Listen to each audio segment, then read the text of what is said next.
ngegera y'umusaza ndi kumwe na Hamisi Rugonda.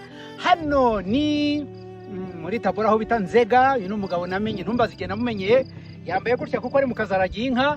Hari ukuntu twa dufatanyije ibintu by'inka ariko hari kugira ngo mufashe ashobore nawe kubona uko abaho. Hanyuma twabyumvikanye rero ngiye kuzamurekera 20 nzimurekere burundu, 25 zimurekere burundu. Utundi turimo duke ntukurishe nkurema ayo matike mba nakoresheje n'ibiki mu buryo bwo kumufasha. Hamisi Rugonda, Hamisi Rugonda, unaweza ukanani ukafungua nani na ulimi agira ngo bereke ukuntu afungura telefone yashatse ku telefone cyangwa telefone ndi muntu akoresha ururimi ushatse bamwegera bakareka ukuntu afunguza ururimi agatelefone umuntu. Unaweza kupiga mtu ambaye anataka simu. Wabibonye yavuta atagira amaboko ariko Imana ikora ibyayo.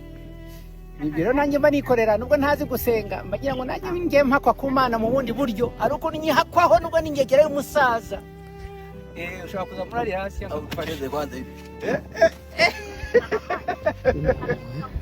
Arona cheza n'igikeke.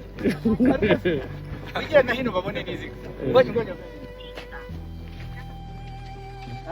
Bananga kuyerekana ngo batagira ngo kwirata. Ese ko ari ibye none.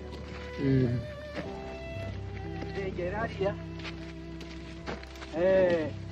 Nizi rero ubwo agiye kubonamo 25 utundi ntugurishe ntukuremo ibintu mba nagiyemo inzira ibiki byose ariko twe tumaranye imyaka 4 twazishata ari nkeya ubu zazimaze imyaka 4 ngegera umusaza wamonye kemenye.